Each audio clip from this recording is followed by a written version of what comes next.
start the recording now. And you will need to acknowledge that recording if I'm not mistaken.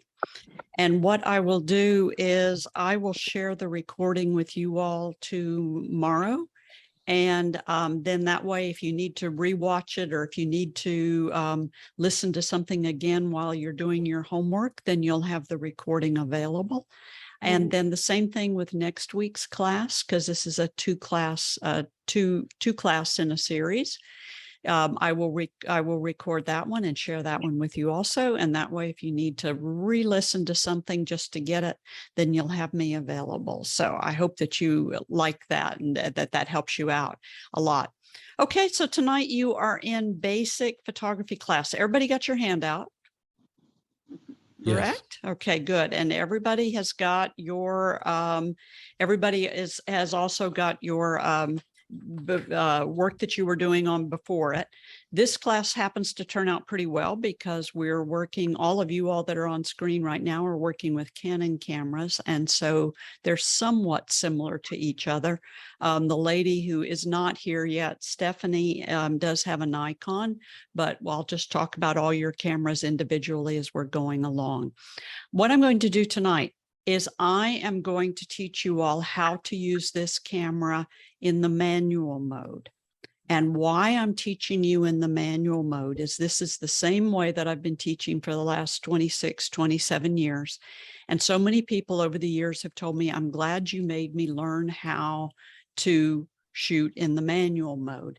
So while you're shooting in the manual mode, and you should have your camera set on the M mode up on the top, why I'm teaching you how to learn photography in the manual mode is this is like learning how to make a cake from scratch versus dumping a box of cake mix in the bowl and pouring an egg and some milk in and then putting it in the oven. That's the auto method. And so I want you to learn how to take pictures and why you're making the changes that you're making. This might seem a little harder for you, but at the same time, if you learn this method, and it doesn't mean you're going to shoot this way every single time, but if you learn this method, then you will forever understand f-stop, shutter speed, ISO, and the relationship between all of those. So that's why we're going to make it a little bit harder for you, and I'm going to make you learn those f-stop, shutter speeds, ISOs, and why you make those changes. Tonight, while we're working, if you have a question, please feel free to ask. If you didn't quite understand something, ask, and we will get there. So just don't feel like you can't interrupt me, because you're more than welcome to. This is your class. So why I am going to make you learn f-stop, shutter speed, first of all, light meter, f-stop, shutter speed, and ISO is because when you see that green and red macaw fly by, you cannot ask it to stop so that you can figure out whether it's your light meter that needs to be changed, your f-stop that needs to be changed, your shutter speed that needs to be changed, or your ISO that needs to be changed. You cannot tell that lioness, hang tight for just a second, I got to figure out how to make my camera work, because it's not going to work. You have to know this, and you have to be able to react. When you see that tall-masted sailing ship coming through the harbor in Venice, then you need to immediately, or as close to immediately as possible, know, is this your light meter that's going to get you this picture? Is it your f-stop that's going to give you the picture, your shutter speed, or your ISO? So you need to be able to react when you see a scene and be able to be prepared to take the photograph. So something as simple as the Milky Way, unbelievably easy photograph to take once you know how to do it, but you've got to know what are the most important buttons on your camera that you punch to get you the photograph. Or if you see something as silly as the little kids across the table from you doing something cute, what's important? Light meter, f-stop, shutter speed, or ISO? What are you going to need to do to get this shot and be able to take it away? So that's why I'm going to start by teaching you the basics. because if you learn light meter, f-stop, shutter speed, and ISO, then you can take creative photographs. You can take complex photographs like our solar eclipse that we're going to have next October. You can take things like the aurora borealis because you understand what's going into getting that photo and what settings you need to get your photographs. So that's why it's going to seem a little bit complicated tonight, and it's going to seem a little hard. But if you can learn those 4 components, light meter, f-stop, shutter speed, and ISO, then you can photograph anything. So, crystal ball, come back and I'll teach you how to photograph with a crystal ball, or something as simple as just your pet up against the Christmas lights so that you can include them on a holiday card.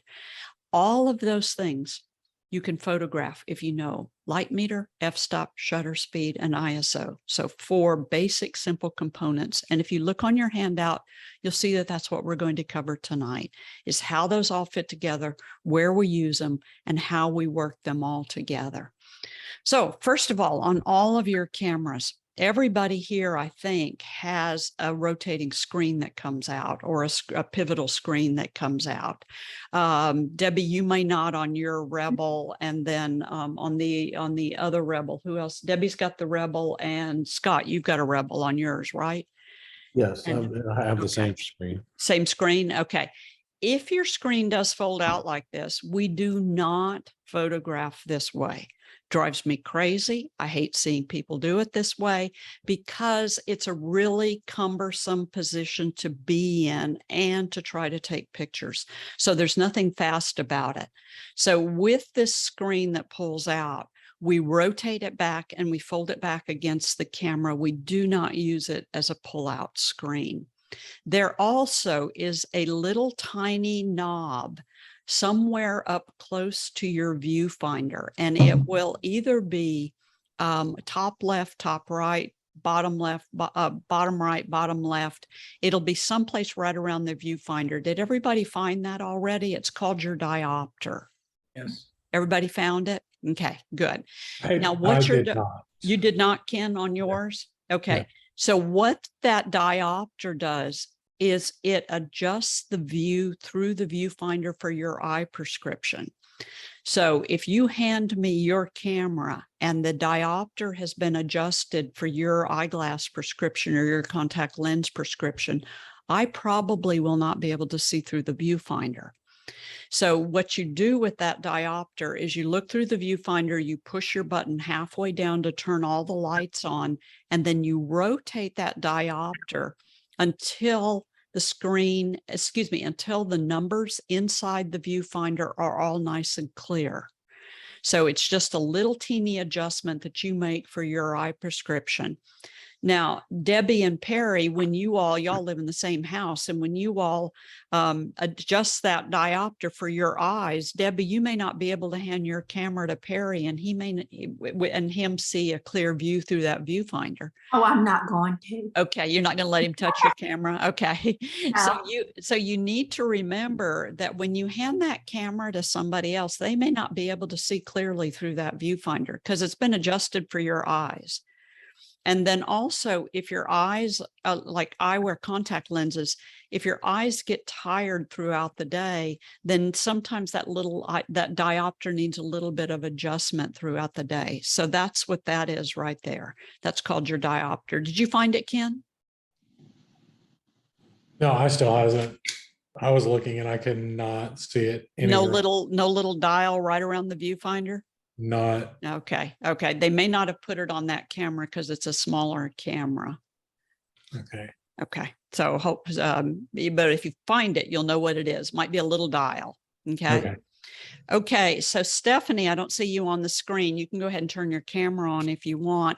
Stephanie told me that her camera got broken, so she doesn't have it, but just doing a real quick review of Stephanie's camera. You've got your menu setting right here. And then this, once again, would be a little bit more complicated for me to figure out where your f-stop and shutter speed was. I suspect it was that big dial right there and maybe a little dial in front of there. Do you remember, Stephanie? Actually, no, I don't. Okay. Okay, so I suspect that's where it was. Now going on to everybody else's camera. Okay, so Debbie, this is the back of your camera.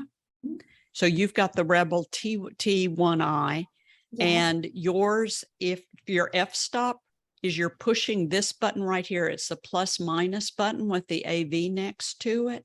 Wait a And you're minute. pushing that with your thumb, and then you're rotating your front dial. That's how you're changing your f-stop on your camera. And then Stephanie, no, excuse me, not Stephanie, I'm sorry, Debbie, this is your camera. And then to activate any of these items on your back display menu, you press the set, and then you can toggle around to each one of these using these little left and right toggles right here. Right, Debbie, on your camera, that's how you change your f-stop? Yes. Okay, good. And then your ISO button is right up here. And then you should have it on the M mode right here for right Yes. now. Yeah. Yes. Okay, good. By the way, all of you Canon users, almost all of you all have this little star button right here up at the top. It's a totally irritating button to me. It locks all of your settings in place until you turn the camera off and on. So in the event you ever see have you seen that, Ken? It is my nemesis. Yes. But at least Yeah. I know I found out what it was, and I can click it back again and it'll go back to just where I can manually go back to settings. Yep, exactly. And so just in case, you'll see the little star through the viewfinder. And so you know what that is. Some cameras, though, you have to actually turn them on and off to unset that. It doesn't just let you click the button one more time. So Debbie, this is your camera. And then Scott, this is yours, your Rebel 3, right? Yours looks like Correct. this. Yeah. Correct. And so you are pushing and holding the AV plus minus button with your thumb also, and then you are rotating your front dial, and that changes your f-stop. Your screen on the back, you get it to come up by pushing your info button, and your screen comes up. And then you have the beginning of the Q button right here. And the Q button, if you push the Q button, one of these items will light up on the back display panel. And then you can toggle around with this little pivot dial right here to get to the item that you want to change on your back display panel. And then when you get to the item you want to change, you push the Q button again, it lets you change it. And then you push the Q button to set it. So Q turns it on, and then sets it. Okay. Right? Good. Yep. Okay. And you see your little star button right there. Don't put your thumb on it, because you know what happens. It locks everything in place. There you go. And then on the top of yours, Scott, we've got your ISO right here. And then your display screen will also come up by pushing this button right here as well. Okay. Okay. And then Amy, so your RP, right? Yes. Yes. So your RP, you have two dials on the top, one dial on the back, one dial on the front. So this is your f-stop dial, and this is your shutter speed dial, or depending on if you want to change those around, but usually it's the shutter speed dials in the front and the f-stop dials in the back. Your screen also comes up by pushing the info button to light up your back display panel. You can then move through any one of those items on the display panel, once again, by pushing your Q button. And the Q button lets any of the items on the display panel light up, and then you can toggle around with the toggle. And then when you get to the one you want to change, you press the Q button, you change what you want, and then press it set, and it goes back. And then here is your little nemesis star button right there. Yeah. Indeed. And then the M50. So Ken, this is yours, right? So yours is pretty simple, and yours is a lot like Stephanie's camera was. The smaller the camera gets, the more functions are automated internally in it. And Scott, if I'm not excuse me, Ken, if I'm not mistaken, this little dial right here goes around, correct? Yes. Yeah, and that's your f-stop or your shutter speed. That actually, the AV button in the back, The AV button, uh-huh. That bounces the shutter between shutter speed and f-stop, and Very then good. then Very it good. rotates. The rotate will either Okay. rotate at the f-stop or the shutter speed. Okay, good. So you figured that one out already then. And yours, you still have that that Q and that set button, just like the other Canons do. So you can toggle around through the items on your menu by using that Q to activate them, and then move around using your little teeny weeny toggles right here, correct? Yes, Yeah. and Yeah, they're larger tiny. hands that, Yeah, yeah, they're kind of tiny. small, but I Yeah, like it. but they work. They Exactly. do.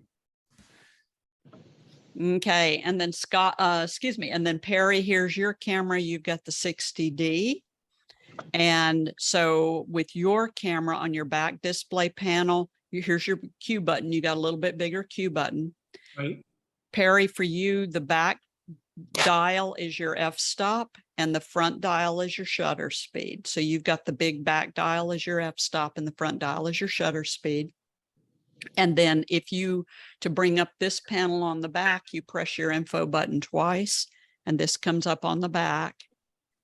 And then if you want to move between any of your items, you press your Q button, and you can either move with this big ring back here on the back, or you can move with the front ring, or you can use the little joystick right there. So you've got 3 different options for moving between each item on the back of your screen. And then you also on your 60D, Perry, you have your focus mechanism that you can change here. You have your drive mode and your ISO, and here's your light meter button right there. So you've also, since it's a bigger camera in the hand, it's got more controls on the outside of the camera instead of having to dig around. Correct? Yep. Okay, good, good. And then Stephanie, that gives you an idea of what all the other cameras look like, okay? So when you go to replace yours, you'll have an idea of what the other cameras look like. Okay, so that was a brief overview of your camera. Now what I would like to introduce you to is the light meter. So your cameras are all in the M mode up on the top, correct? Right. Everybody's on the M mode on the top? Yes. Good. Now, not autofocus M, but the M mode actually up on the top. So the M mode up on the top will give you the light meter when you look through the viewfinder. So if you would look through your viewfinder, push your shutter button halfway down and look through the viewfinder. And you see a little scale down in the bottom of this little off center of the viewfinder. Do you see that little scale? Yes. Yeah, good. And Stephanie, it just looks like what you're seeing on the screen here, okay? Everybody else see the little scale through the viewfinder? Yes. Yep. Ken, you see it? That's- Okay, Yep. good. That is your light meter. That is how your camera is trying to talk to you.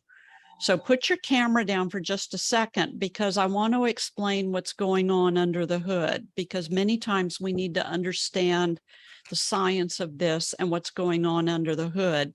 This little light meter scale is trying to communicate to you and trying to tell you, put me in the middle and I will give you a perfectly exposed image. If it's more toward the negative, it's going to be dark image. If it's more toward the positive, it's going to be a light image. So that little light meter scale is trying to tell you, put me in the middle and I'll give you a perfectly exposed image in return. The light meter is looking at the light that comes through the front of the lens. And then that light meter and then that light is going across the light meter that's inside your camera. And then that is what you're in turn seeing through your eye. So the camera is saying, okay, I'll give you the picture, but you've got to put me in the middle to give me the picture, to give you the picture. And all of you all, by the way, this is what your icon looks like on the back of your camera for your light meter scale. So everybody, that's what your icon looks like. But what the light meter is doing is reading the light based on the type of light meter that you have set, because all of you all have 3 types of light meters inside your camera. Amy and Perry, you all have 4 types of light meters inside of your camera. Each one of those light meters reads the light in a different way. So you need to know how to set your camera to give you the light meter reading that you are looking for. So if you look at your handout, I have given you 3 of the most common light meters. The first one is the oldest one. It's called center weighted. And the center weighted light meter simply looks at the entire scene and then averages it all the way, averages this really bright spot with this really dark spot down here. And then it's a weighted average, center weighted light meter. So it puts a weight on what's right here in the middle because it assumes that's where your subject is. But what happens if you mix white paint with black paint? Right. You get gray, exactly. And that's what happens with the center weighted light meter. It simply just averages all the colors together. So as a result, you kind of get a muddy picture as opposed to a more precise looking light in the photograph. So the center weighted light meter on your handout, you can mark through that because that's the light meter we are not going to use. It was developed in the 1950s, and most of the camera manufacturers have not put much technology into a center weighted light meter since then. In the 1980s, early 1980s, engineers for Nikon and Canon introduced a brand new light meter, and it was called the spot meter. And all it read was this spot right here. It ignored the sun, it ignored the shade, and the only light that it was looking at was that light right there in the center of the frame. Nikon called this spot and Canon called it partial. So Canon users, it's called partial light meter. So the only light that it's reading is the light in the center of the frame. Ignores the light up on top, ignores the light down on bottom. All it's looking at is the light in the center of the frame. Why this was important and where it became revolutionary is for a photographer photographing a performer in a spotlight.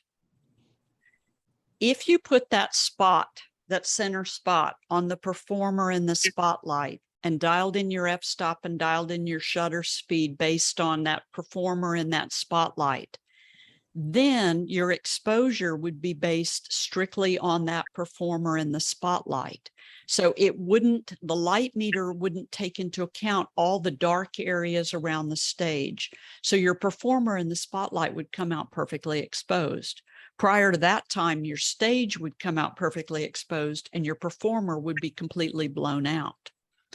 For me as a bird photographer, if I had a hawk on a branch against a brilliant blue sky, prior to the spot meter, I would get a silhouette of a hawk on a branch in my photograph because the sky is so bright.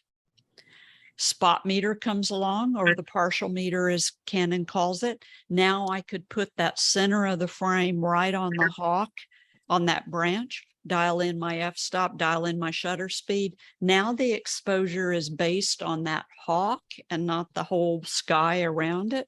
So now my hawk would come out perfectly exposed. So this is called the spot or the partial. I worked my way through college in Southern Louisiana, photographing babies at Kmart and Walmart back in the 80s.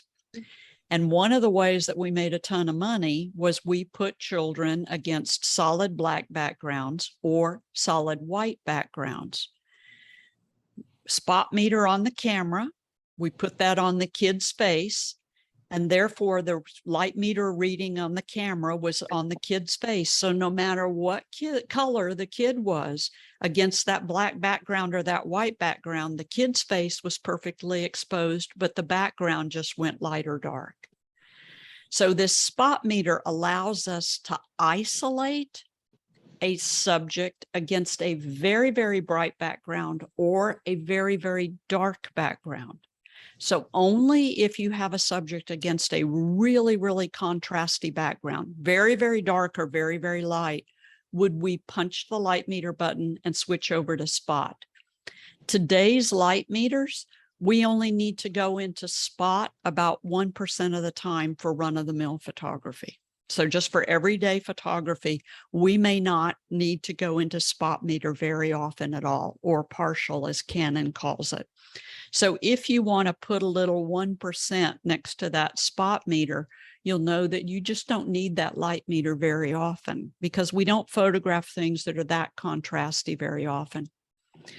But the latest light meter that's in your camera, this is the one that we're going to use about 99% of the time. And the latest light meter that's inside your camera is called Evaluative for you Canon users. Stephanie, you were Nikon, and it's called Matrix for Nikon. And what this light meter does is it reads this section and averages everything in it. It reads this section and averages everything in it. It reads this section and averages in it. It reads this section and averages in it. And then it reads this section and averages in it. So if you have one of the older cameras in the class, your camera is reading 5 sections and averaging it. The camera that Amy has and the camera that Perry has, they're newer and a little bit more expensive. Their camera is reading up to 64 different sections throughout the frame. And their cameras even know that this is a really bright area and this is a really dark area. So by putting your camera on the evaluative or matrix, as Nikon calls it, light meter, you are getting the most modern light meter technology that was made when you bought your camera. And so this is where we can leave our cameras 99% of the time. So when you go to set your light meter, then you'll want to make sure that it's set on the evaluative or the matrix light meter. And that, once again, if you look at the back of your camera right now on your display panel, that is the rectangle with the parentheses and the dot in the middle of it. Should be on your bottom, one of the bottom rungs of your scale. And Stephanie, on your Nikon, it had an icon that looked just like this. So it had an icon that was 5 segments with a circle in the middle of it. Okay. So if you have your camera set on the evaluative or the matrix light meter, and to photograph this scene, this is what I used. So I used my evaluative or my matrix light meter. And then I did one other thing, and I'll tell you about that at the end of the evening, but it doesn't make any sense to you right now. So I'm not going to tell you right now. So this is what the scene looks like, silhouette of the shrimp boat, when I pointed my camera at it using the evaluative or the matrix light meter.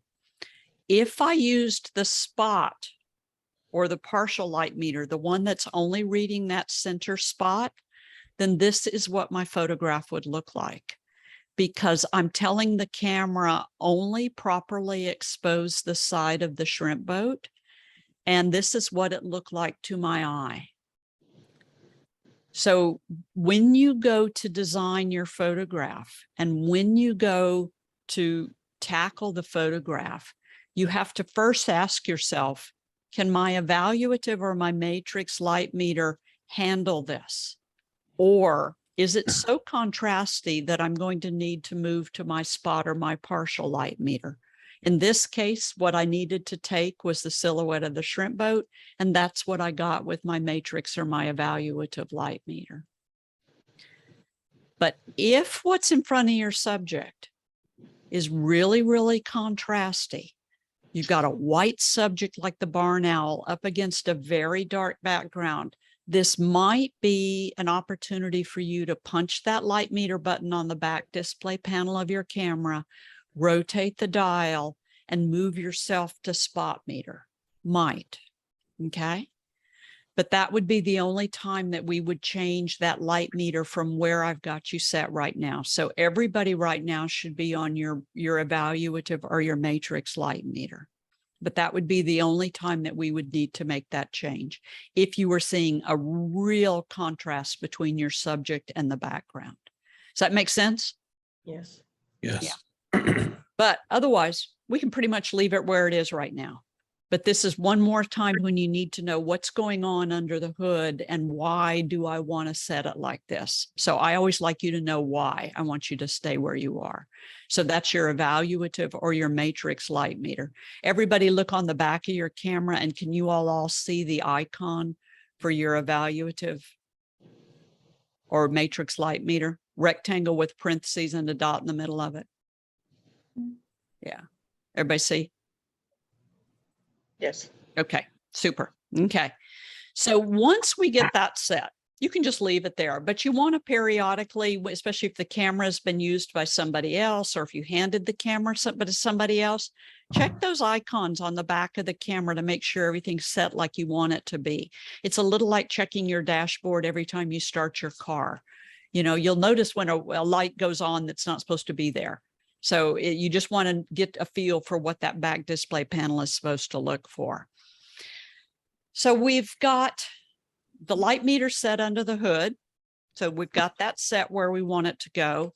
Now that light meter, the scale that's showing up through your viewfinder, we got to get that thing in the middle. So now it's time to learn your f-stop and your shutter speed. So the first thing that I'm going to teach you is your f-stop, or what is called your depth of field, on your handout. So if you look at this photograph of this malachite butterfly, you see that I've got the butterfly's abdomen and thorax are in focus. I can see his antenna right here. I can see his wing. It's in nice focus. The underside of the leaf is in focus, and one of the little blooms is in focus. Everything else is out of focus, and that is by design. I designed my photograph. And the reason that I designed it that way is because the human eye looks at everything that is in focus in a photograph, and the human eye ignores everything that is out of focus in a photograph. So if you throw something out of focus in a photograph intentionally, then the viewer is not going to look at it. Whatever you put in focus intentionally in a photograph is what is going to draw the viewer's eye. And that's where the viewer is going to start studying your photograph, is whatever is in focus. But if you look at this photograph, you will see that the background is totally out of focus. And what's in the background? What do you think that stuff, what's that tan stuff back there? What is it? Cardboard. Be brave. What do you think that tan stuff is? Be a house or a wall. A wall? Okay. Could be Fence. Fence? Yeah. Yeah. You know, it doesn't matter because I don't want you to look at it. But it's gravel from the parking lot. And if I let you see that gravel, and you'd recently been shopping for gravel, then the first thing you're going to do is you're going to go back there and look at that gravel and say, that's exactly the size of gravel I was looking for. They didn't have a gravel that size. And now your brain is off shopping for gravel and you are not looking at my photo anymore. So the more stuff we let the viewer see in focus, the more things are going to draw their attention away from your photograph.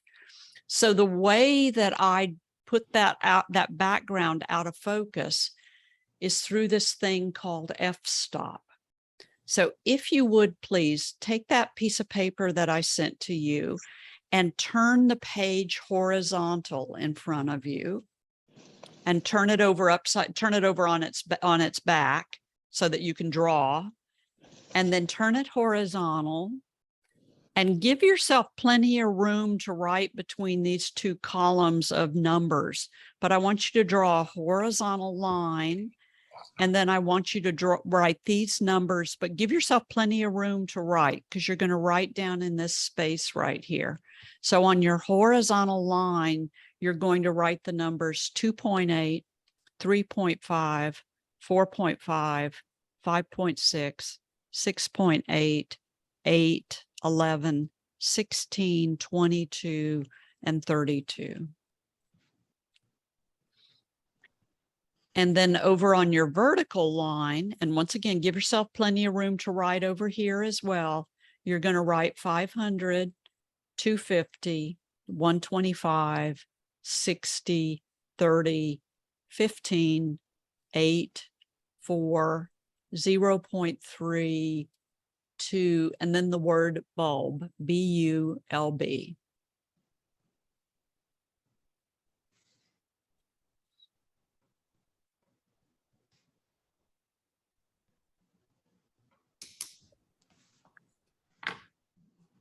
Now these numbers, 2.8, 3.5, 4.5, 5.6, 6.8, 8, 16, 22, 32, these numbers, these are called F stops, F/stop. F with a flourish, slash, and then the word stop. These F stops that we talk about, or these F stops, these are the numbers you and I talk about. So we're on a workshop and Perry says, Kathy, what f-stop should I use? And I say, well, why don't you try a 5.6? And then I look at one of Debbie's pictures and I say, Debbie, what f-stop did you use? And she looks at the back of her camera and she says, I was on an f22. You download your photographs to your computer and you look at it and you see that, okay, I used an f8 on this photograph, or I used an f5.6 on this photograph. So these f-stops, these are the numbers you and I talk about. These are the numbers we see through the viewfinder. These are the numbers you and I communicate with. These are the numbers that we can see. They're tangible. And this is F, by the way, the function symbol for higher level math, slash, the division symbol, and then the word stop. It's a mathematical formula. And luckily you never have to learn the mathematical formula until you take a really advanced class from me. And it is very geeky, but it's a heck of a lot of fun. But that's the only time that we ever have to do the math formula. So for us, it's just a word, f-stop. So what f-stop did you use? 3.5. What f-stop should I use? 5.6. Okay, so this is how we communicate. But under the hood of your camera, in the lens, not in the body, in the lens, there is a thing called an aperture. And in that lens, there is an aperture that opens and closes, gets smaller and gets bigger, lets more light in and lets less light in as you move through this f-stop scale. So at 2.8, that aperture is really, really wide open and it's letting a whole lot of light come through. And at 3.8, the aperture closes down just a tiny bit. And at 4.5, it closes down just a little bit more. And at 5.6, it closes down just a little bit more. And at 6.8, it closes down a bit more. At 8, it closes down just a bit more. 11, it gets smaller. 16, it gets even smaller. 22, it gets even smaller. And by the time you get to f32, your f-stop is just a very tiny pinprick of light coming through the lens. So this aperture is blocking the light at f32, or it's letting in the light a lot at f2.8. Okay. And then there's this other really neat thing that's happening, once again, under the hood. You don't see this. It happens without you knowing it. And this is this thing called depth of field, D-E-P-T-H of field, depth of field. And what happens at 2.8, you have a big, huge opening in your aperture. There are 9 lenses, convex and concave lenses in the lens of your camera. And as the light is coming through those different lenses, those different pieces of glass, and then the light goes through that big, huge opening, you get this thing called depth of field. And at 2.8, make yourself a little teeny weeny line under 2.8, because if you use a 2.8 f-stop, and the aperture is wide open, then the depth of field, your area in focus, is only about 1/16 of an inch. That's it. Everything in front of it is out of focus and everything behind it's out of focus. And if you go to 3.5, make yourself a little bit longer line, because if you go to 3.5, you get maybe 2/16 of an inch. And when you go to 4.5, then you might get 3/16 of an inch. And when you go to 6.8, you get a little bit more in focus. And under F8, make yourself a nice, thick, heavy line, just a nice, thick, bold line underneath F8. There's an old saying in photography, F8 and be there. Just put that camera on F8. Most stuff will be in focus. Don't worry about it. Picture's not going to be spectacular, but most stuff will be in focus.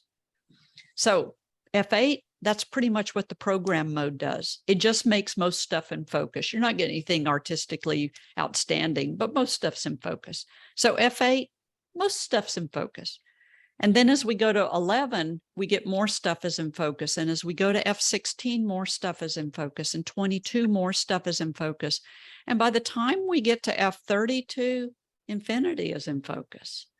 So F32, from what we see at looking through our lens, the cattails in front of the lake are in focus, the lake's in focus, the meadow behind the lake is in focus, and then the mountains in the distance are in focus.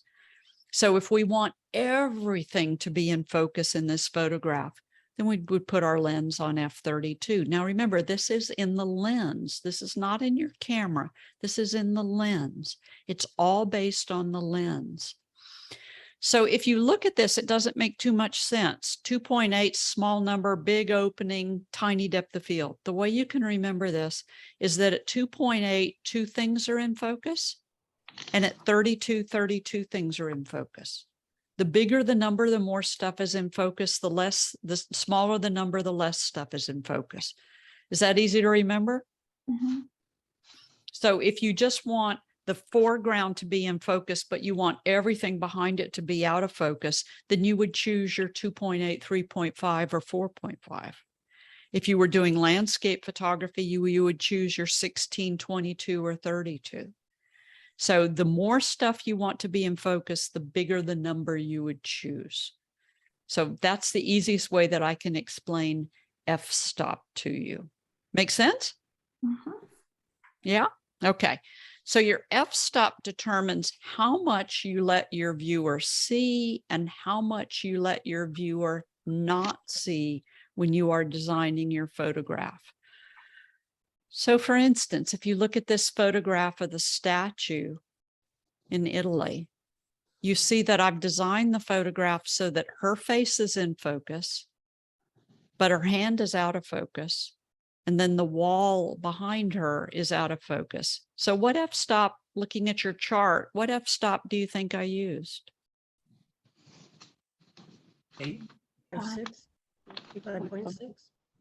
So I hear 5, I hear 8, Not over an Maybe eight. about a 3.5 about 3.5. or 4.5, yeah. Yeah. Yeah. Yeah. So this is my good old 5.6. 5.6 is one of my favorite f-stops. You know, it's enough to where if you look at it, the edge of that crown that she has is in focus. Her face is in focus. The little stick, the little piece of rose bush in front of her is in focus. But if a butterfly suddenly landed on her finger and I wanted her finger with the butterfly plus her face in focus, I would probably have to then go to like an F8. You see how I'd have to make the change? And then now the wall would become more in focus. So may I ask a question? Oh, So how did you get, this is just me looking at this. If you're pointing the center of the camera on her hand, because that seems to be the center of the picture, how do you make her face in focus? I'm going to show you how to move your focus points around. Okay. Yeah, it's a cool thing to do. So we move our focus points around. I'll show you how to do that in just a bit. So I'm Okay. glad you noticed that on this one. By the way, Scott, you're the only one who's ever asked me on this picture. So Oh, you've Do I got, get a gold star? you get a or- gold star on that one. Go for it. You know, as Perfect. adults, we need as many gold stars as we can get, you know, especially when we're going back to education.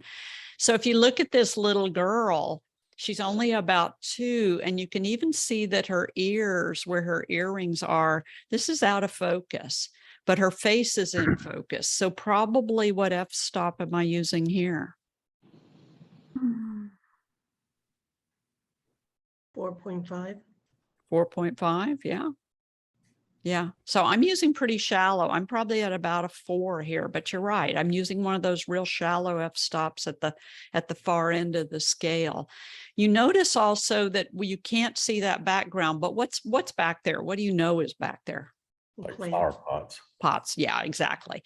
So if I let you see those once again, my viewer, then you're distracted. You're back there looking at flower pots. You're looking at what plants are in the flower pots.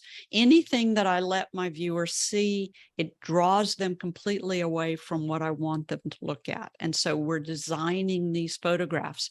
The further your background is away from your subject, the more you can blow it out of focus. So you will notice many times photographers sort of jockeying around for position. So this little girl was looking up at some people that were traveling with me. I then got down on eye level with her, moved over to the side just a slight bit, and that put those pots a little further away from her. The more distance we can put between our subject and the background, the more we can blow our subject out of focus. So the bigger distance we can put between our subject and our background, the more we can blow it out of focus.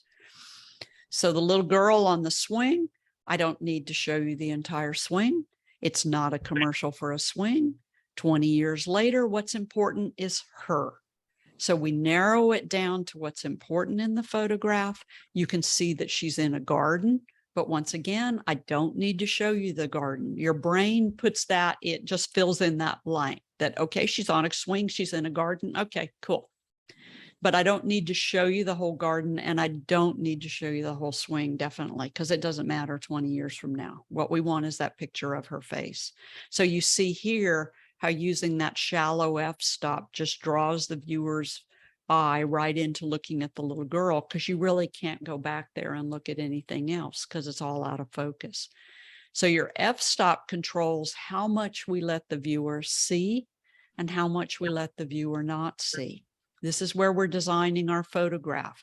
So F4, F22, F4, F22. And Debbie, the kitties are allowed. Kitties and dogs just love these things. You know, they've got to be there. It's okay. So is your photograph trying to convey this with an F4? Or are you trying to convey this with an F22? With your photograph, are you trying to convey this with your F4 on the crystal ball at the Ronda bullfighting ring in Spain?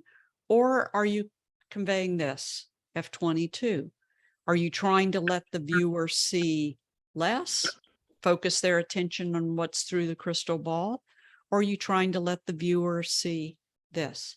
So the way you choose your f-stop is how you are designing your photograph and what you are communicating to your viewer and what you want them to see or not see in their photograph. Yeah, Perry.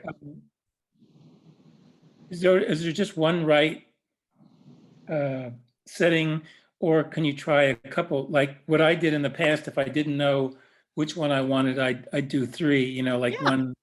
one, I think it's this, and let me try the next higher up setting and then the lower setting, and then I pick the picture that I like the best between them. And then that's why I've got this and this to show you all, because I'm doing the exact same thing. Because Oh. you're gonna use one for one thing and you might use the other one for a completely different thing.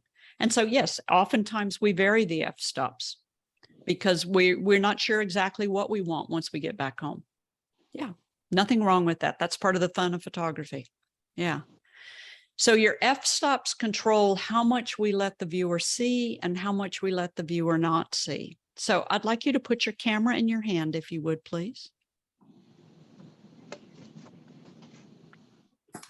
It's broken, Stephanie, huh? Oh, but I have it. in my You hand. have it anyway. Okay. Now what I'd like you to do is I'd like you to rotate your f-stop dial, and you don't have to put your eye up to the viewfinder if you don't want to. If you just want to look on the back of your camera, you're more than welcome to.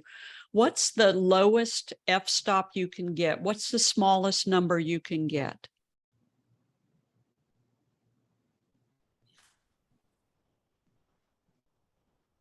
And yell it out when you get it. What's the Three- small?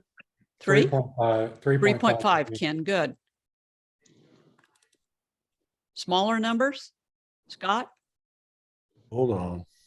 Okay. Perry, Debbie? I haven't gotten there yet. You haven't got there yet. I'm lost. So yours is your big dial on the back, Perry. Big dial on the back. Uh-huh. And where's Wait a minute. mine? Yours is pushing and holding the plus minus button, Wait a minute. AV plus minus, and then rotating the front dial. Wait a minute. Well, mine's 3.5. I can't get it to 8. Yours is 3.5. Good. Amy, what's yours? Smallest number you can get? With this lens, it's 4.0. 4.0. Good, good. Scott, what's your smallest number you can get? 4.5. 4.5. Debbie, what's the smallest number you can get? Wait a minute. Let me get there. Okay.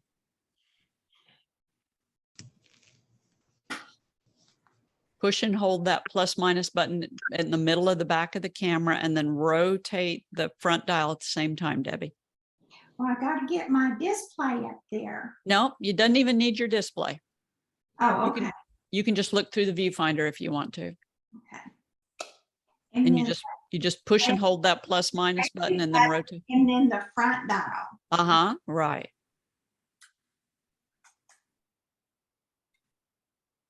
And then look through the viewfinder and it'll show your f-stop. Okay.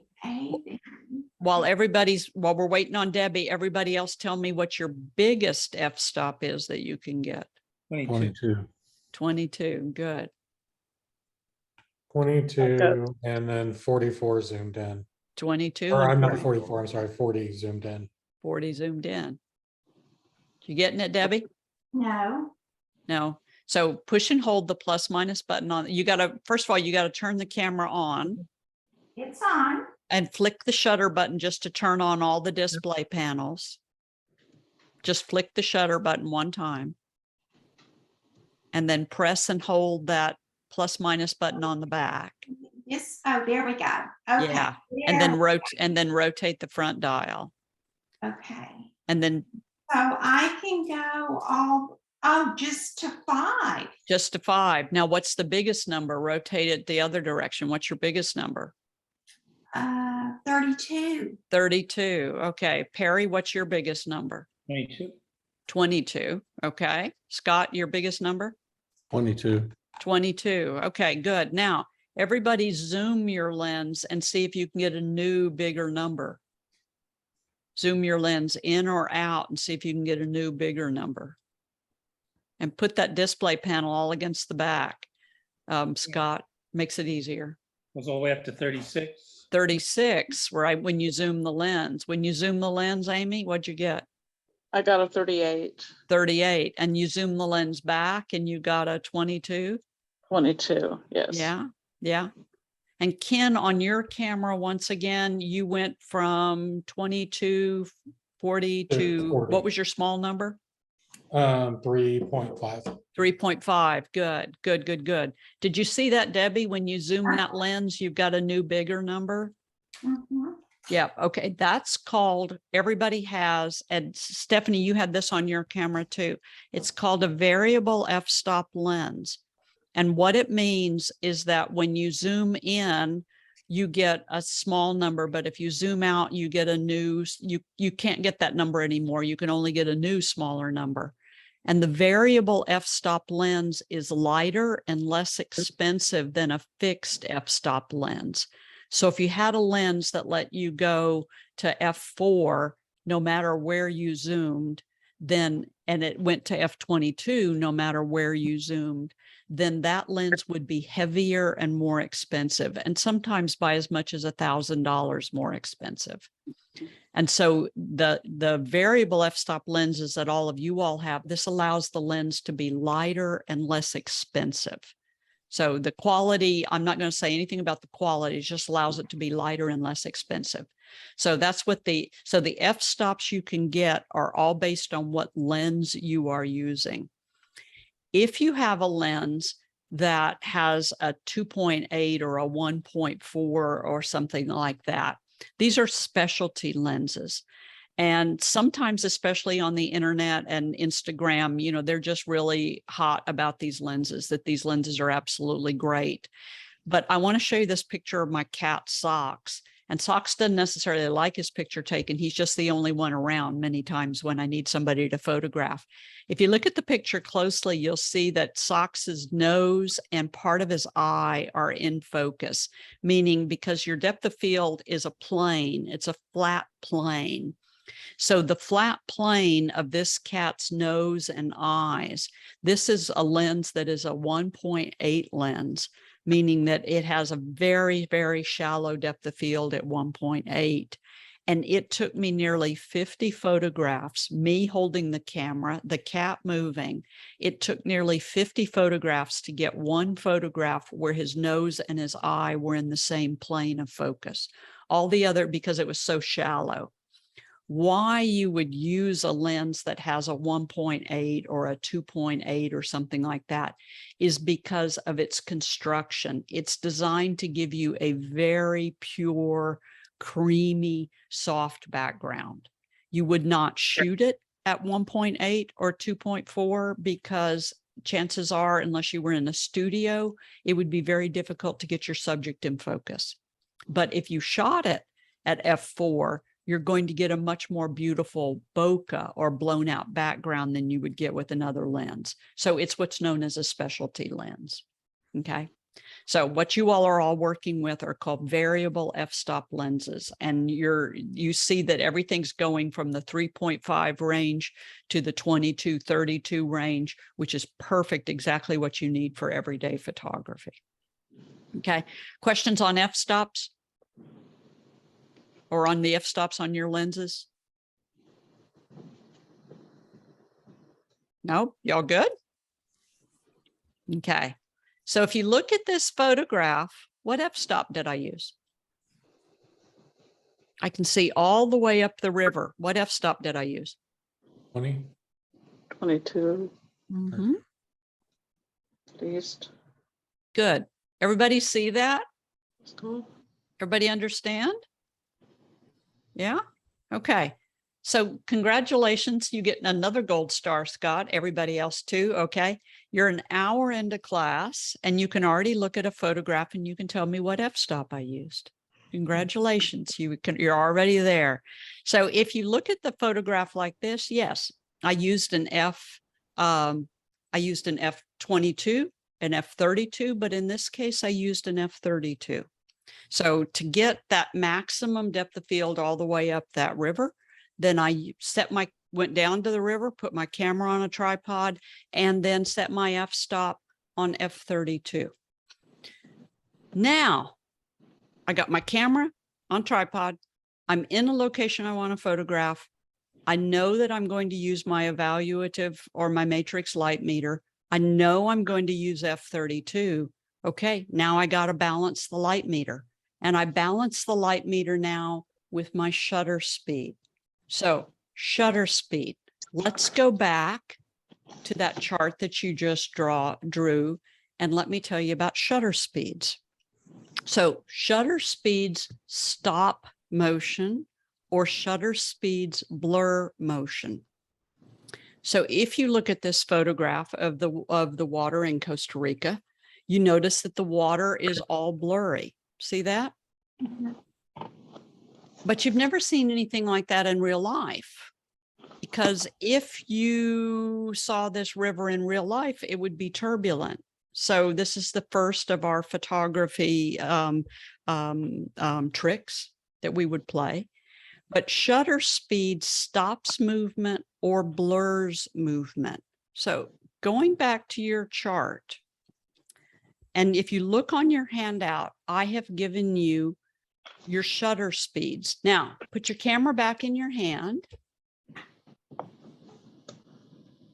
And now the Rebels and the M50, no need to hold down the plus minus button anymore. Just rotate the front dial.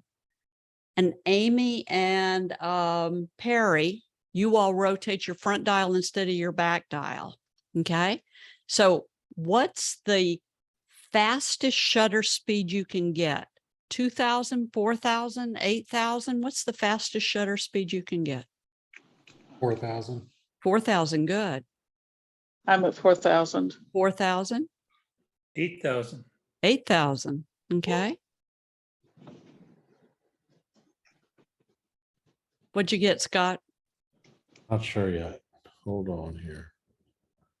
What'd you get, Debbie? I don't know. Does this sound right? 25,600? 25,600. No, no, that's your ISO, I think. Yeah. It should just be your front dial. Oh, that's this one. Okay. Yeah, 4,000. 4,000. Good, good. What'd you get, Debbie? Nothing yet. Just your front dial. That's all you're doing. Yeah, okay. The front dial. Uh-huh. That little shutter finger dial. This one. Let me see. No. Where your pinky finger is, where your pointing finger is. Your index finger. Had to remember what that finger's called. Right there. Yeah, where your index finger is. What's the biggest number you can get when you rotate that dial? 4,000. Yay, very good. Okay, that's your maximum shutter speed. Now rotate that dial the opposite direction until you get to 500 and then stop. And you'll see that 500's on our chart. And then rotate, keep rotating until you get to 60 and 30. And then you'll go to 15 and you'll go to 8. Now there should be some numbers in between. You see that? And then also you'll get to a 4, and then all of you all will get to a 0.3 with a quotation mark on it. You see that?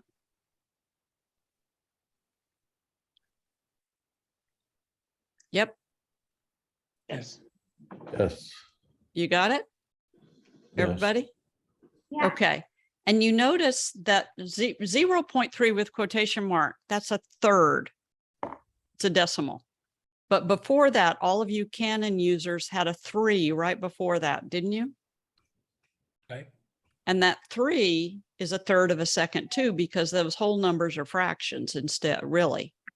So that 4,000 was 1/4000th of a second. The 3 is 1/3 of a second. But then you'll notice that then it goes to decimal points, 0.3, and a third and 0.3 are exactly the same. That's because there can't be any 0. And so the camera just has to give you, Canon moves you from fractions, whole numbers, to decimals. I can get to 30. Yeah, not yet. You're getting Oh. ahead of me there. Sorry. Okay, but when you start getting the quotation marks next to everything, that's when we start getting into full seconds. And then, by the way, Stephanie, if you stay with the Nikon system, you will go, you won't get this 0.3, you'll just get a 1. So you'll go from a third of a second to 1 full second with quotation marks. So once you get into the full seconds with quotation marks, this is when we're at full seconds.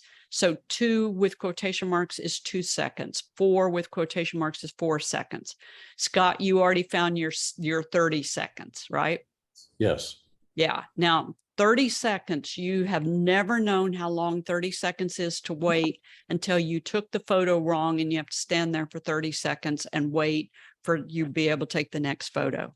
So 30 seconds is a long time in photography time. And then you get to this word called bulb, and Amy and Perry, you all actually have a B setting on your top of your camera. Everybody else has bulb that comes after the 30 seconds. And that is, as long as you hold the shutter down, the shutter will stay open. So we use that for star trail photography and some other night photography. So you see how many shutter speeds you have? You got a ton of shutter speeds. So on your handout, I've given you 5, and we're going to use these as benchmarks. These are starting points just to get you in the ball game so that we're not jumping around a whole lot trying to figure out what shutter speed we need, because shutter speed stops action. So you notice on your handout that I've given you, oh, and by the way, shutter is in your camera. When you bought your camera, your shutter speed, your shutter mechanism is inside your camera. So if you put a new lens on your camera or another lens on your camera, you might get different f-stops, but your camera always has the same shutter speeds because the shutter is inside the camera. So let's start putting these together. For this photograph that I showed you all just a second ago of the water, the river down in Costa Rica, I already told you all that I used cameras on tripod.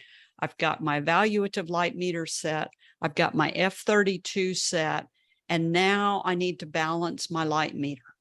So I set my F32, and now looking through the viewfinder, I have to start rotating my shutter dial, and don't do it yet because I'll let you do it on your own camera in just a moment. I have to start rotating my shutter dial until the light meter scale goes right in the middle. And when the light meter scale goes right in the middle, I get F32 at 1/8 of a second. So now human brain has to say, okay, what's the picture going to look like? F32, the viewer's going to see everything in the entire scene, all the way up the river. 1/8 of a second, if you look at your handout, 1/8 of a second makes silky waterfalls. Mhm. So water always blurs at 1/8 of a second. Anytime you want to blur water, then we're going to have a shutter speed of 1/8 of a second. So for this moment in time, that day that I was standing on the side of that river, F32 and 1/8 of a second put my light meter right in the middle. But right now in the room where you're sitting, F32 and 1/8 of a second will not put your light meter right in the middle because that was the light I had at that moment. So for the light that you've got at that moment, once you get the scale right in the middle, your brain has to tell you whether those two numbers are correct because we are in charge of this camera right now. So the camera is just a machine. It does not know what you're trying to photograph. You are the only one that knows that you're trying to get F32 so you can see all the way up the river and 1/8 of a second so that we can blur the water. And for that moment in time, I got that light meter to balance where I wanted it to. Now, Amy, you have a lens that goes to F22, right? Yes. But it didn't go to 32, right? I think it did at one point. That's okay. We'll just use you I at think it did F22 when I right now. zoomed it out. I think it did. Okay. So Amy has got the exact same field of view I do with her camera. She's standing right next to me, but with the way her lens is zoomed, she can only get an F22. And if she goes F22, and supposing that we're looking at exactly the same thing, her light meter is going to balance at 1/15 of a second at F22. Why? F22, the aperture's open just a tiny bit more, which means we need a tiny bit faster shutter speed. So Amy standing next to me is going to get F22 at 1/15 of a second. Her light meter is going to balance, but my light meter is balancing at 32 at an F8. And Amy's going to say, wait a second, I came all the way to Costa Rica to blur this water. I can't blur the water at 1/15 of a second. Yep, you know what? She can't. But if we wait about a half hour for the sun to go down a little bit, Amy will be able to get to F22 at 1/8 of a second. And by that time, I'll be at F32 at 1/4 of a second. So there are a lot of different places we can balance the light meter. For instance, exact same setting, situation, I could balance the light meter at F16 at 1/30th of a second. And I could balance the light meter at F11 at 1/60th of a second. And I could balance the light meter at F8 at 1/25th of a second. And I could balance the light meter at 6.8 at 250 and I could balance the light meter at 5.6 at 500. And they form a straight line graph. So that means that that light is exactly the same. But as I let more light through the aperture, I have to get a faster shutter speed. Make sense? So which one of these I choose is all based on what I want my photograph to look like. And that's why I want you to understand what happens when you're at 60th of a second and what happens when you're at 15th of a second and what happens when you're an 1/8 of a second. Because there's a wide variety of places you can balance your light meter. You are the only one with the brain who knows what that picture is going to look like. Debbie, question. So all of your stars would look the same. Every one of those pictures would look exactly the same. But what would change is whether the water was frozen or whether the water was blurry. But otherwise, all the photos would look exactly the same. Because in each one of them, I balanced my light meter. So because all of these are the exact same light, you are the one who has to determine whether it's going to give you the photograph that you're looking for. So for example, if I were communicating with anglers, with fishermen, with people that were interested in fishing in this trout stream, it's a very famous trout stream in Costa Rica, then they don't want blurry water, they want turbulent water. They want to be able to see the turbidity and how fun this is going to be to fish in this water. But if I'm talking to photographers want blurry water. But you see how the pictures are, the light in the pictures is exactly the same. What's changing is how fast my shutter speed is or how slow my shutter speed is. Kathy, Yes. I hope I'm not missing this concept. So No. I understand you're picking the infinity for your f-stop. And then you're looking in your camera and you're just balancing, which I know on the meter, you're just balancing your light meter. Yep. So therefore, your shutter speed's just automatic then, right? No, well, it is, but you have to decide whether that's the right shutter speed for you. But It's I'm not saying- automatic because in manual, you rotated it there. So it's not automatic. Oh, okay. Yeah. So you rotated it there. So I've got you now in the in the manual settings so that you put it there. Yes. But it's a good question because when you dialed in that 32, or I dialed in that 32, there was only one shutter speed that's going to make the light meter balance. So when I put that number in, there's only one number that's going to make the scale go right in the middle. Since the beginning, I've had this question that keeps coming back to me, and maybe you'll get to it. Sure. The end. Is there an order that we do these things as you've written them on the handout, or do you just pick and choose what you want? And No, there is an order. If there's movement in the scene and you want to stop the movement, then you dial your shutter speed in first. If there's no movement in the scene, nothing's moving at all, then you can use whatever shutter speed will put your scale right in the middle. So then you could start with your aperture if you wanted to, your f-stop if you wanted to. But if there's movement in the scene, then you've got to start with your shutter speed first. the So other- good question. Yeah. Okay. So if you look at this photograph of Venice, you can see all the way down the canal. So what f-stop am I using? 32. 32, you got it. You don't know exactly, but I'm using somewhere around f32. You notice that we've got some ghosts, Right.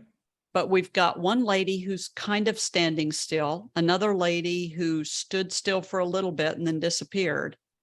We got a guy right here with the white bag. You see that? He's staying pretty still. People up here on the bridge are a little on the blurred side, but the buildings aren't moving. So roughly, they're all staying there. So this tells you I'm using f32. If you look at the water's blurred. So roughly what shutter speed am I using? When does water blur?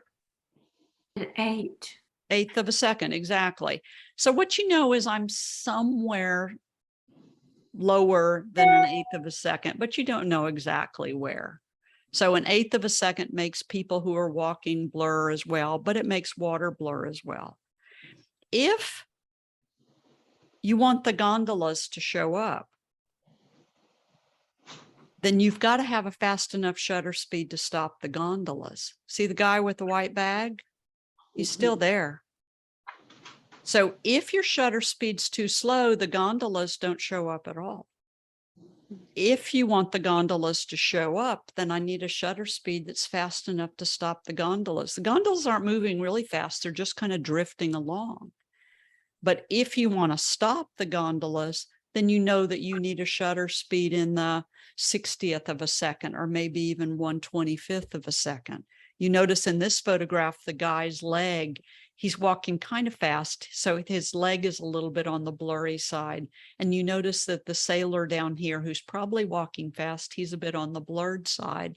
But otherwise, everybody going over the bridge is pretty solid. Gondolas are solid. But if your shutter speed's not fast enough, the gondolas just glide on by and they just become ghosts. So your shutter speed has to be fast enough to stop the movement. Otherwise, you just get everything that blurs out.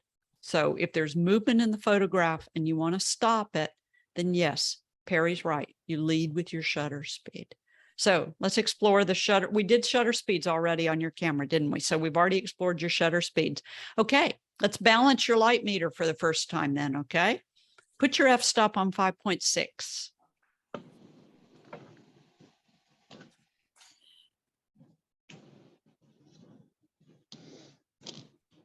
Everybody's on 5.6.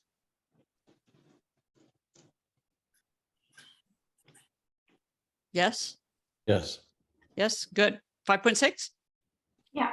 Yep, good. Communicate with me. Let me know we're okay, okay? 5.6. Okay, everybody's on 5.6. Now, the only reason I've got you on 5.6 is because almost every lens gets 5.6. So that's the only reason I've got you on 5.6. Okay, now you're on 5.6. Please point your camera at a lamp or something like that in your room. And now looking through your viewfinder, I want you to rotate your shutter speed dial until your scale goes right in the middle. And Amy, get used to looking through the viewfinder on that camera. Oh, yeah. Sorry. And when you get your shutter speed right in the middle, yell out what shutter speed made your light meter balance. 2.5. 5.08. Good. 5.8, 2.5. Take the picture. What'd you get, Ken? 1/40th. 1/40th. Good. What'd you get, Perry? 1/8 of a second. Eighth of a second. Good. Take the picture. Wow, 2.5 seconds. Okay. Yeah, it's long, isn't it? We have to sit there and wait for it. Debbie, what'd you get? Debbie, which one did you get?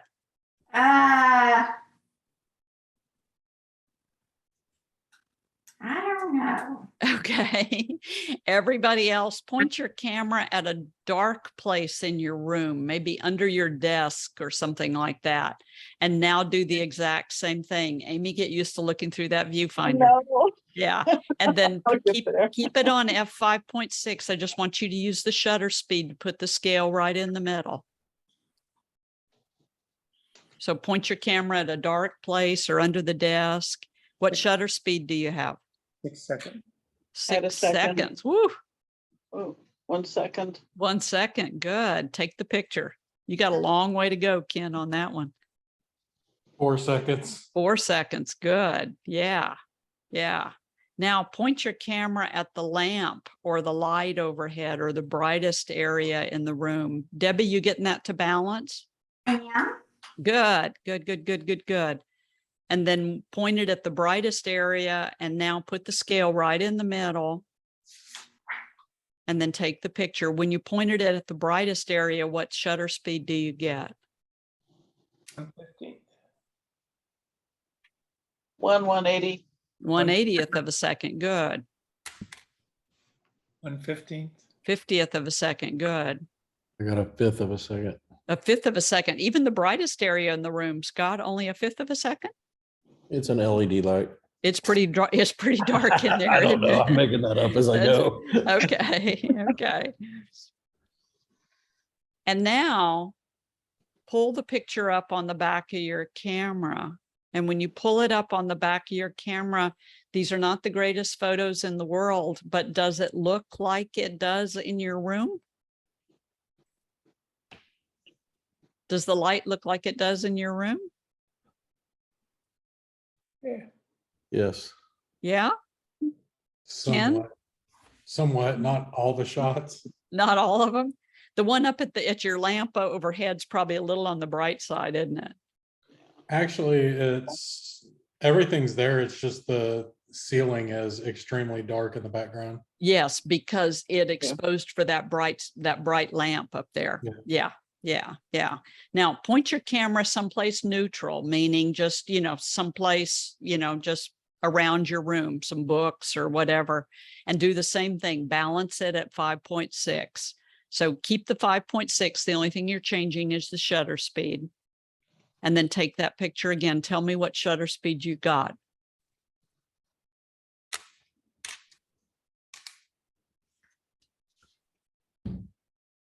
Oh, 0.7, What did you get? 2.7, Amy? 0.7. 0.7. Okay, good. Good. What'd you get, Scott? 0.6. Good. Ken, what'd you get? 0.8. 0.8. Debbie, what'd you get? 0.8. Yeah. Perry, what'd you get? Fourth What now? a second. Fourth of a second. Okay, good. Look at that picture on the back of your camera, and it should have looked more like what your room looks like. It might be a little blurry because you were moving while you took that, but otherwise the room sort of looks normal, right? Yeah, but everything should be in focus, correct? No, not necessarily, because you're moving around. That was a pretty slow shutter speed for holding the camera. Well, I'm steady as a rock. You're steady as a rock. That's because you got a gold star on your forehead. I know. Try it again. Was everything in focus, Scott? It looks, well, yeah, I mean. it's not Okay. bad. Good. Okay. So congratulations. You have balanced your light meter. Okay. And So so the stabilizer on the camera, if it has that feature, does that probably why? Because I am not stable as a rock. the image stabilization does a lot. It is amazing how much it does. Yes. Okay, so Yes. that's why it happened there. Because I Yeah, have that's that. feature Yeah. on. Yeah. So Okay. that, you've got image stabilization in your lens. Amy's camera, the R, has image stabilization also in the body. So we now, with the new R series, have image stabilization in the body as well as in the lens. So we're able to handhold a whole lot more than we ever used to before. Okay, that's probably why for me. Yeah, so it's pretty amazing technology. Okay, so continuing on with shutter speeds. 15th of a second if you want to stop gentle movement. So 1/8 of a second if you want to stop, if you want to blur water. But for this branch of the redbud tree, I've got the camera on the tripod. I'm looking through the viewfinder. I want to take this super artistic, nice, pretty picture of the redbud tree in the spring. And the branch is just barely moving in my picture, just barely. So now, instead of concentrating on the blown out background, I've got to lead with my shutter speed. So this is when I've got to put in a 15th of a second to stop a gentle movement. And now I can follow with whatever f-stop. Now, what this means is that I choose a shutter speed and there's only one f-stop that's going to balance the light meter. So I can either live with that f-stop or I can play around a little bit. But once you choose one number, there's only one other number that makes the light meter balance. So if you have gentle movement through the viewfinder, then you need at least a 15th of a second shutter speed. If you have a living creature through the viewfinder, cat, dog, kid, grandkid, grandmother, grandfather, mom, dad, horse, liver, lizard, snake, frog, I don't care what it is. If you have a living creature that's blinking its eyes, turning its head, then you need at least a 60th of a second shutter speed to stop respiration and to stop blinking eyes. So anytime you've got a living creature through the viewfinder, then you go to 60th of a second. You need at least a 60th of a second. We can use more than that if we want to, but at least a 60th of a second. Now, Scott asked that question before about the statue. You notice how Sox's eyes are in focus up here at the top of the frame. So you want to move your focus points around. And the way that you move your focus points around, all of you all look on the back of your cameras, and it's that topmost right-hand button on the back of the camera that's a rectangle with about 9 little dots in it, forming a little cross pattern. Do y'all see that? Topmost right-hand button over on the right-hand side, obviously. Okay. Now, Stephanie, yours is an icon. Yours was an icon. And Mhm. so you're moving your focus point around was a bit different. So I would have had to gone into that camera and figured out how you move your focus point around. Okay. But everybody, you see that topmost right-hand button for all of you Canon users? Mhm. Once you push that, then you notice that for you Rebel users, and I think, Ken, it works the same thing on your camera. Once you push that, you get a screen that shows up on your back display panel, and it has 9 little dots in it. You see that? Correct? Shake your head up and down. Yes. Yes. Now you can use that little toggle that's over by your thumb, and you can move your focus points all the way around through the viewfinder. You see it? Scott, Ken, and Debbie? Yeah, Yeah, good. Okay. Scott, it's working? It's not, well, I can't get it to move. Okay, Hold use that, you know, that little toggle right there by your thumb on the back of the camera. on. Right. Yeah, so you push that button first with top right-hand button. And then you go move your thumb down and you start toggling around. oh, I got it, yeah, Yay! yeah. Okay, I see. You got it? Yeah, I have to use the dial. Yeah, yeah, yeah. So, Ken, is it working? Yeah, it is. I've also got, And then you can Yeah. use your dials as well. yeah, the dials, and then Yes. Yes, I've exactly. also got the option to change, I believe, to just where I can like manually just press any spot on the back. Yes, exactly, exactly. And Amy can do that on her camera. She can just touch any spot on the back of her camera if she wants to change the focus points. Okay, why this is so important is that you do not always have your subject in the center of the frame. And if you always put your subject in the center of the frame and your subject in the center of the frame is always in focus, it's darn boring. We attended a family wedding several years ago. And of course, me, the photographer, I'm looking over the photographer's shoulder all the time. And I can tell she doesn't know what in the heck she's doing with her camera. It is totally on auto. Well, all of those wedding pictures, the focus point was right in the center of the frame. So that means the bride's head is right here in the center of the frame. And this whole top portion of the picture is just absolutely blank. And then the bride's feet are cut off because the bride's head's in the middle of the picture. So once you start noticing this, you're like, that is boring. We want to be able to move those focus points around. So that needs to be a skill you have of moving those focus points around. So we want to touch that button. And then Perry, you have also some options like this, and so does Amy, correct? When you push that button? Yeah. Yeah. Mhm. You got options like this. So this is where it's large and we let the camera choose. You got to be careful because the camera doesn't know where you want to focus. But then choosing these individual buttons down here allow us then to do like the other cameras in the class. So you all also have some different things, but all that comes about through pushing this button right here. And then you Rebel users, it's this topmost right-hand button right here and the M50. And then you get this pattern. I rarely use all the focus points because then the camera is choosing one. You are not choosing. So if I'm designing my photograph, then I want to be able to choose where my focus points are.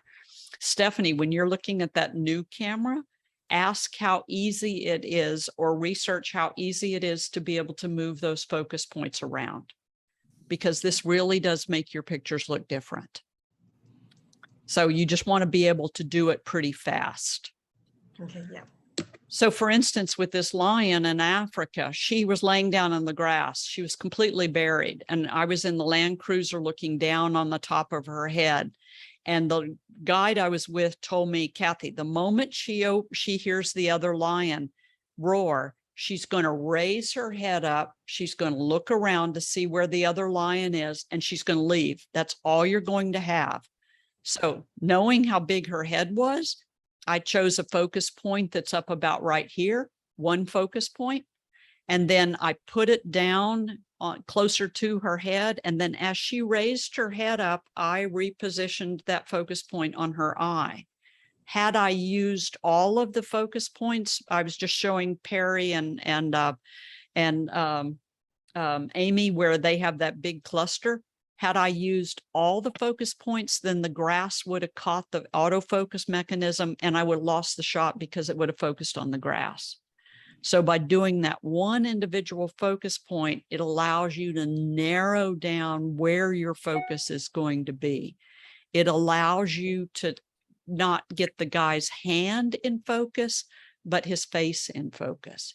So by narrowing it down to that one individual focus point, it allows us to better focus on our subject with the cameras.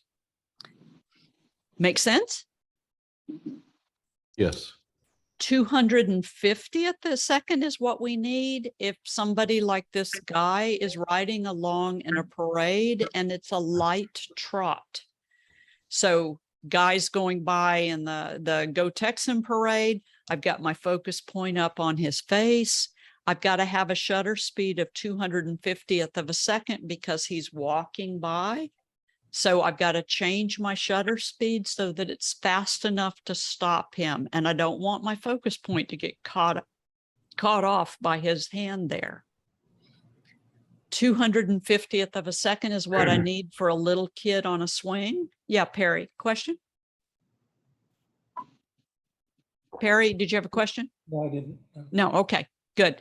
250th of a second's what I need for the little guy on a swing, not a teenager on a swing, just a little one on a swing.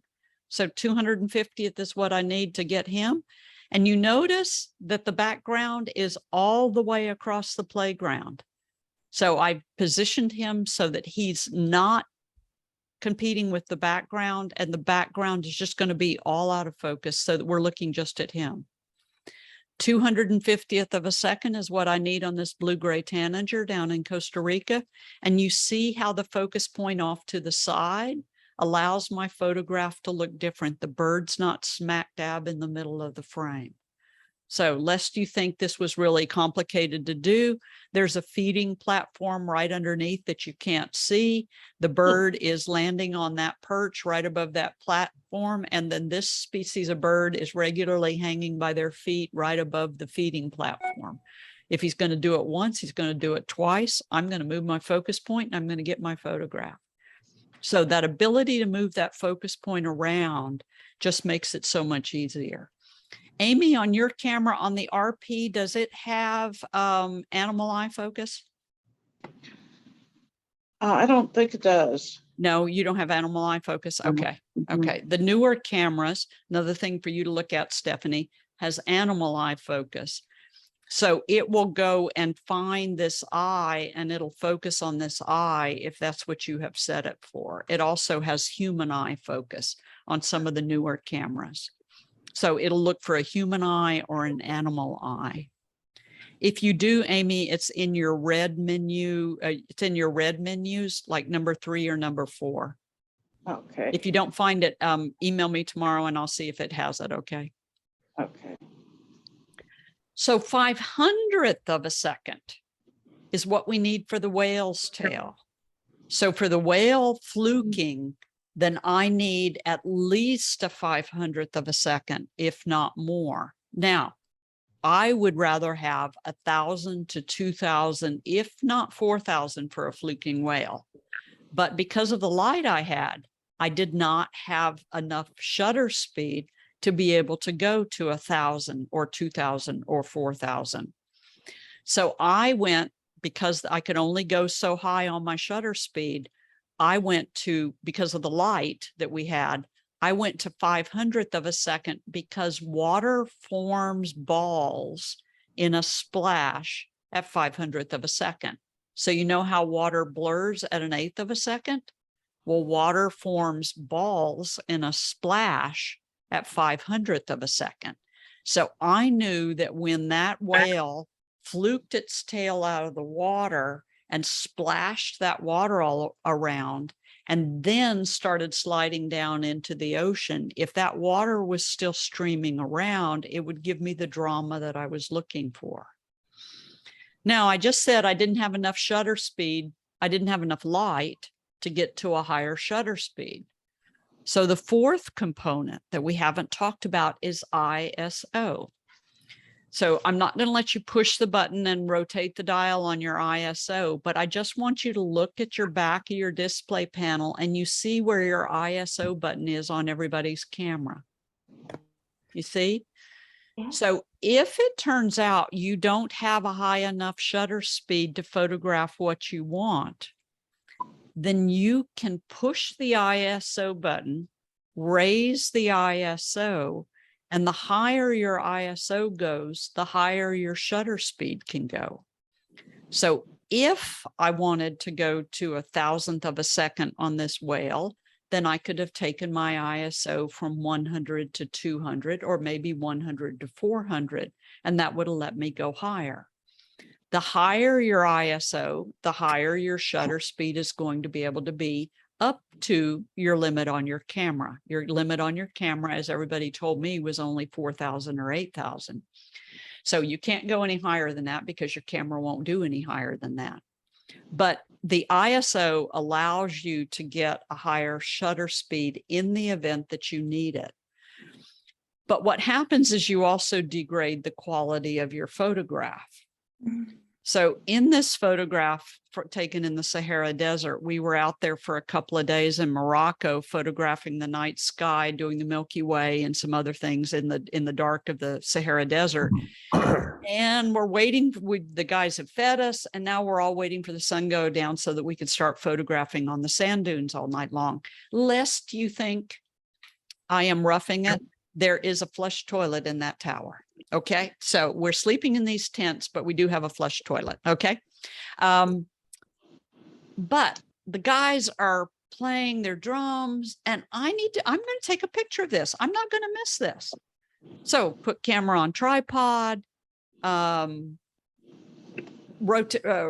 my ISO, raise my shutter speed. And you see that in this photograph, the fire pit looks fine. The rugs look fine. All the stuff that's not moving looks pretty good. The guy's hands are a little blurred because I didn't raise my shutter speed enough. So you see that the guy's hands are a little on the blurry side. If I blow this up, this is noise. The higher your ISO, the worse the noise is going to be. Noise is a natural thing that comes from the sensor when we raise the ISO. All of you all are on Canons except Stephanie, and Canon gives you the best quality photograph, the best quality noise at 100 ISO. Stephanie, Nikon gives you 200 ISO. That's where your best quality and your best clarity is. As we move our ISO higher, away from 100 or 200, we get more noise. The higher we raise it away from 100 or 200, the more noise we get. The good thing is that we can run a photograph like this through noise reduction software in, say, Lightroom or Photoshop, and we can smooth out the noise. So we can make these pictures look better. But if I want the photograph, I am going to raise the ISO until I get a fast enough shutter speed to get me the photograph. So this is a jaguar in the Pantanal of Brazil. This is where we go to photograph the jaguars in southern Brazil. All the photographers are in a boat because we can't go on the land. We have to stay on the boat. I've got 12 photographers in a boat, along with a boatman in the back and a guide, and the boatman is standing up, and all the photographers are jostling back and forth trying to get their positions. And the jaguar is walking along in the jungle in the shade. So this is one where the ISO needs to go up into the 3,200, 4,000, 5,000 ISO so that I can get a shutter speed in the 4,000th of a second shutter speed to stop the jaguar. Because I'm moving in the boat, jaguar's moving, I need a lot of shutter speed. But you notice this one doesn't look too bad. And that's because I'm using a newer camera with more advanced technology. The newer your camera is, the better your high ISO is going to look. A lot of this is your personal preference. So when we need a photograph, but we need to raise our shutter speed and we don't have enough light to do it. This is a favorite cologne shop in Florence that I love to take my photographers in so that we can not only buy cologne, but photograph it. It used to be 15 years ago when I took my photographers there, we were all carrying tripods all the time. So we would all go in there, 12 photographers with tripods. And of course, the owner would go nuts. Now I just tell everybody, raise your ISO till you get 60th of a second and then have fun photographing. So we can now get a whole lot better high ISO photographs than what we used to in the past. And it all just depends on your preference, you know, what you're looking for. Photograph of the little kids, they were across the table from me. You know what? I don't care how high I got to raise my ISO. I'm getting the photograph. So all I did was put my camera on the table. In this case, I used the back display screen as my viewfinder so they wouldn't notice me picking the camera up to my face. I raised the ISO and then used the back display panel as my touch screen to take the picture. So if you want the photograph, the beautiful thing is now we can raise our ISO. But remember, the higher we raise our ISO, the more noise we're going to introduce into our photograph. The worse the light, the worse high ISO is going to look. The better the light is, the better high ISO is going to look. Questions on ISO? So we've got 4 components. Light meter, we set that the first time and usually we're okay. F-stop, shutter speed. If we can't get the shutter speed that we want, then we can raise the ISO to get the shutter speed that we want. Look at the photograph of the lightning. Is this a fast shutter speed or a slow shutter speed? Fast. Fast. Mhm. Gotta be fast. Good. So I've got Debbie and Ken saying fast. Why is it fast, Debbie and Ken? Because you captured the lightning and it's Yeah. clear. Okay, because I'm going to challenge that and say it's slow because there's so much lightning in one picture. And I've seen lightning once or twice and it doesn't happen like that. yeah. If I used a fast shutter speed, because lightning is so fast, I would get a little fragment of the lightning. This is a 30-second exposure, Oh my so that the God. shutter's open for 30 seconds. And as the lightning is rolling through the sky, it's recording the entire strike. So a lightning strike like this, we need a slow shutter speed, 30th of a second shutter speed. It was one of the best lightning storms I have ever been in my life. It was amazing, absolutely beautiful. I So have on the, I have yeah. a selfish question. Yes, I'm going to Norway in December to take pictures of the Northern Lights. of the Northern Lights, yes. I'm a little confused here. What, I mean, maybe I'll just email you and ask you, but to me, that's like take a picture of that natural, like the lightning. You need a slow shutter speed and a And a Okay. high ISO. high ISO. Okay. It is. And if you will email me, I will send you, because I'm going to Norway in September for Northern Lights. So I've got a trip going also. I just don't have to stand in snow. You have to stand in snow. So I don't have to go in the snow. And yes, we want a long shutter speed, but not long enough to make the stars streak, because we want the stars to be pinpoints. Okay. Otherwise, it's really a goofy photo because we get the Northern Lights, but we get streaky stars. All right, I won't derail the class. That's okay. I'll send it to you because I'd love you to make sure that you take really good photos of those northern lights. Yeah, it's really good. So for the Acrobat, fast shutter speed or slow shutter speed? Fast. Fast. How fast do you think, Scott? That's got to be at least 500. At least 500, says Scott. Yeah. Anybody else want to guess? Say 500. 500, Mhm. 500.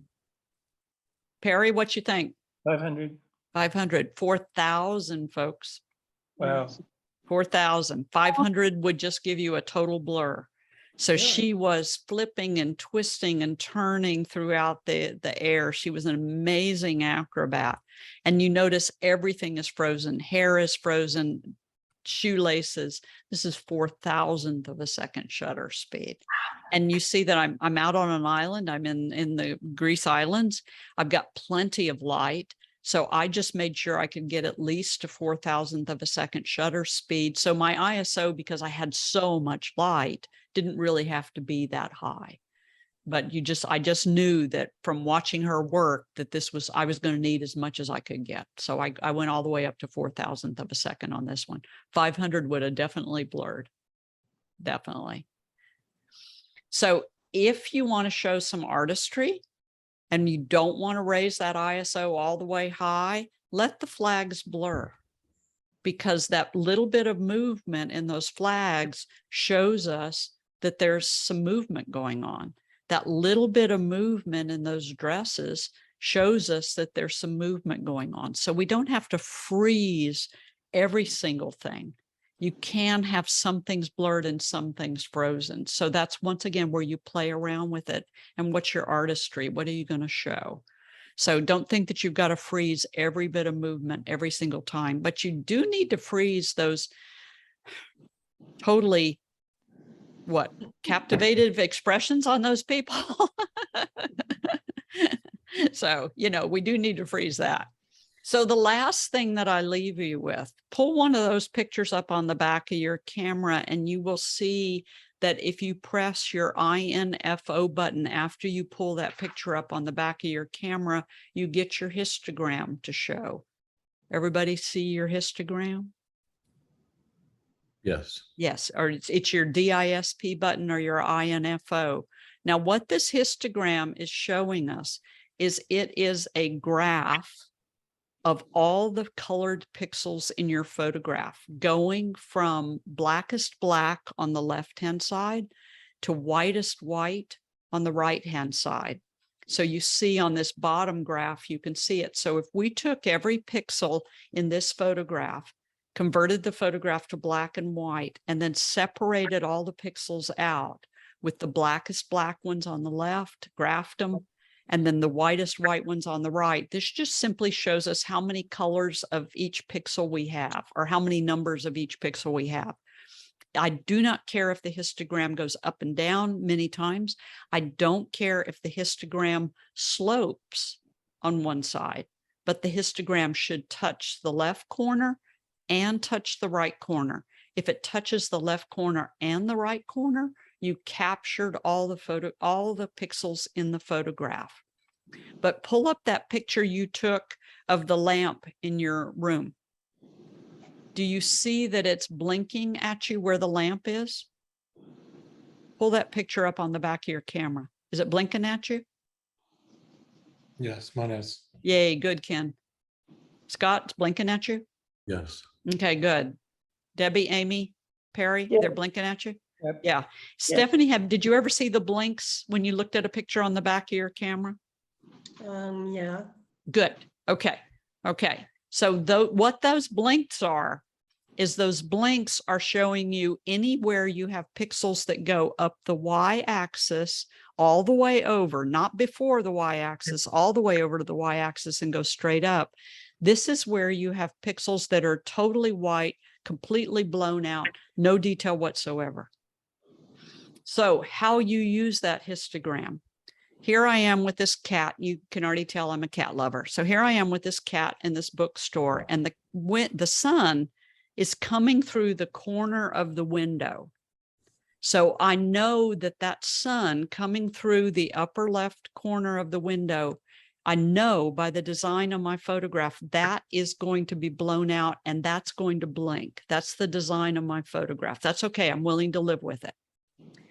But when the first time I turned the camera vertical, focused on the cat, used a focus point down at the bottom to focus on the cat, dialed in the f-stop, dialed in the shutter speed. The first time I took the photograph and then looked on the back of the camera, the blinks were the top left, the blinks were the floor, the blinks were on the couch, and the blinks were on the couch, on the cat. Second time I took the picture, I underexposed by one stop. I did not put the light meter in the middle. I underexposed by one stop because I had overexposed so much of the photograph. Second photograph, look at it on the back of the camera. The top left-hand corner is blinking, no problem. Floor no longer is blinking. That means there's detail in the picture of the floor. Couch is no longer blinking, but the cat's fur is blinking. Take the picture a second time. Third time, turn the camera vertical. Instead of putting the light meter in the middle now, I put the light meter 2 stops underexposed, focused on the cat. When you say underexposed, that's the negative side? That's the negative side, Okay. exactly. 2 stops, not the little bitty marks, the big marks, 2 stops underexposed. Check the third photograph. The corner where the sun is blinking at me, but the floor is not blinking, the couch is not blinking, and now all the details in the cat fur are also. Any place it's blinking, there is no detail. If you print it, nothing will show up. There's no ink that's going to hit the paper. So we do need to check that back of the camera to make sure that our photographs are not blown out. And remember, I told you in the very beginning of class, I took that picture of the silhouette of the shrimp boat and I did one thing. I underexposed by one stop to enhance the color. So 90% of the time, we're going to put our light meter right in the middle. But if you pay attention to your histogram, we might underexpose the photograph or overexpose the photograph. So Amy can see this through her viewfinder. So she can actually do the underexposure or overexposure on that RP, and she can see the photo go dark or the photo go light on hers. Ken, can you put the histogram in your viewfinder on your camera? I don't know if it's I know it's on the back of, Yeah, but I don't think you can put it through the viewfinder, right? not that I'm No, seeing. No, some of the smaller cameras you can. So I know on Amy's camera, she can actually put that histogram through the viewfinder if she wants to. But since we can see the picture go dark and light through the viewfinder on Amy's camera, then it's really not necessary. So this histogram tells you whether or not you got a properly exposed image. So yes, Scott, when we're photographing the Northern Lights, we want a lot of those colors to show out in this middle range, because this middle range of the histogram is where our greens and our blues are. And Okay. so that histogram will save you, as well as the back of the camera. It'll save you. Okay, so that's what I have for you all tonight. You have been a good class. You have homework between now and next class, and your homework is on your handout. You are going to photograph something that is a stationary object on a table or something. You're going to put your camera on a tripod or a stool. You're going to put the stationary object 8 or 10 feet away from the background. And you're going to start with your I think I gave you 4 on your handout, and you're going to move your f-stop all the way through, changing your shutter speed each time you do, and take your pictures. If you do it right, all the pictures should look exactly the same, but what changes is how much of the background we can see and how much of the background we can't see. Second homework assignment, you're going to do a sprinkler or a garden hose, or if there's a fountain in your backyard, or in your neighborhood, Or if you want to get real adventurous and go find a fountain or a waterfall, go do that. I don't think we got many waterfalls in Texas with the drought right now, but you could go look if you want to. And you're going to start with a fast shutter speed and go to a slower and slower and slower shutter speed. And gradually you'll see that water get more blurry and more blurry. If you balance your light meter each time, all of your pictures will look exactly alike. And then I will send you tomorrow a link to my Dropbox. You can upload your photographs to my Dropbox, and then I will put them in the slideshow next week, and we can talk about them, and you can talk about all the problems you encountered or successes you might have encountered. And then if you have a WeTransfer or Dropbox, and it's easier for you just to put it there and send me a link, then feel free to do that. And then I'll download your photographs, put them in the slideshow for next week, and we'll share them all. Okay? Okay. Questions? No? And Stephanie, if you do not get your camera by next week, don't panic, because the homework's always there, and I'll always review your homework once you do get your camera in hand. So don't panic, okay? Okay. Okay. Any other questions before I let you all go? I'm good. Good. Everybody good? And Thank you. You've been a great class. I will see you next Thursday night at 7 o'clock. And in the meantime, if you've got any questions, email me, or if you get in any frustrations or you can't figure out how to make your camera work, I'm here. And otherwise, I'll see you next Thursday night. And I look forward to seeing your homework. Okay. Thank you. thank you. Good night. And the recording comes in the morning. Okay. Okay. You. Good night, guys. Good night. Thank you.